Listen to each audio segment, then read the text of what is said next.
Well, my dad was getting into farming and kind of picked up a little ground here and a little ground there, and never did get very large, but was very sincere about it, and kind of all went from there, and ended up coming back and starting farming again in 1968, and turned it over to my boy a few years ago, and now he's got the problem. The soil is pretty rough shape here to start with, and then just the years of tillage, and it's been used, and farming the way we farm, but biosolids kind of put a good band-aid on that and actually kind of turned that tide around. If a field is starting to produce, it's because it's had biosolids. The biosolids program at King County is one of the longest running programs in the United States.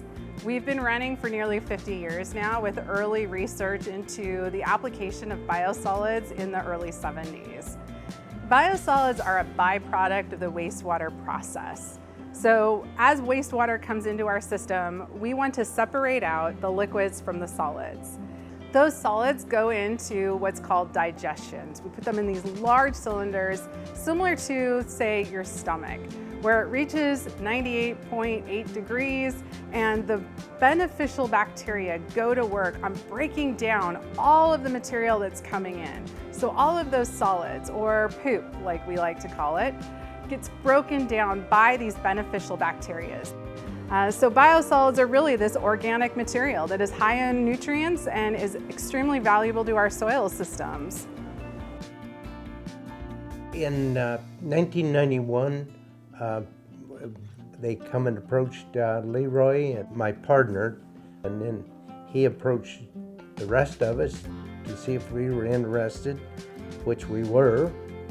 Went from there, met with the King County Council, and the next thing you knew, we had biosolids here. It was refreshing for them to have the three farmers stand there and explain agronomically how good it was looking and why we needed it, almost. My original thought was yuck, but it's turned out to be the greatest thing for northern Douglas County, that we've kept farmers in business because of the increased yield. Farmers, we're famous for, we drive around, look at each other's fields and go to town and lie about what we saw and what we're doing. But you can't drive by a biosolids field and not see what it's doing.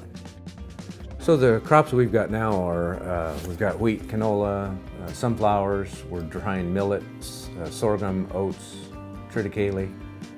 When you talk about the yield return, I think on my farm, my experience has always been probably a 25% increase. I would tell you that canola in some cases is 30 to 35% better yield because of the use of biosolids. You have to understand, we get 6 to 9 inches of rain a year. No irrigation. We have no ability to get irrigation. And have never farmed with anything that has water, so we rely on Mother Nature. We might have had 3 sprinklers going at one time, and that was pushing it.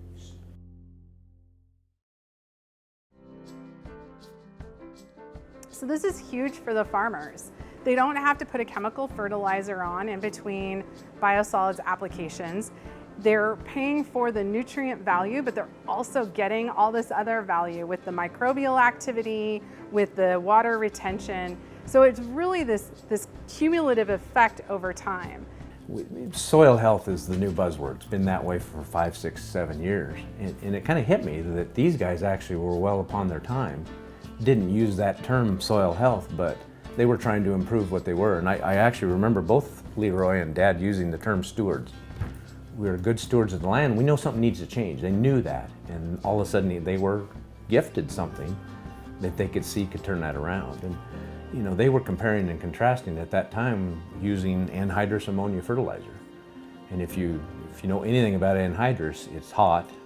We can't even be around it as an applicator. It burns us. And so you can imagine what it was doing to the soil. When biosolids came along, all of a sudden you weren't gassing the soil, you were putting basically a natural amendment on the soil. So being able to take our wastewater system and produce from it things that are going to actually help build resiliency against those changes in climate is so impactful. And us being able to do that through the distribution and application of biosolids or the recovery of recycled water so that we're not using potable water for things like irrigation. It's so important right now because we can see every single day how the impacts of the changing climate and what those impacts are on the communities that we're serving. We know things have changed. I grew up anyway. You know, I grew up on this farm. We used to get 2-3 feet of snow every winter. Now it's every fourth winter we might get snow. So something's changed, obviously. But what biosolids brings us is we're back to that ability to maintain what moisture we get. So when we do happen to get a half an inch of rain around here, we have the ability to keep it where it is. It's really important for us to be able to look into the future and use what we have here the best that we can in order to build in some of that resiliency. We've had some schools that brought their busload of kids out, and the kids went home with a whole different idea of what took place when they flushed the toilet.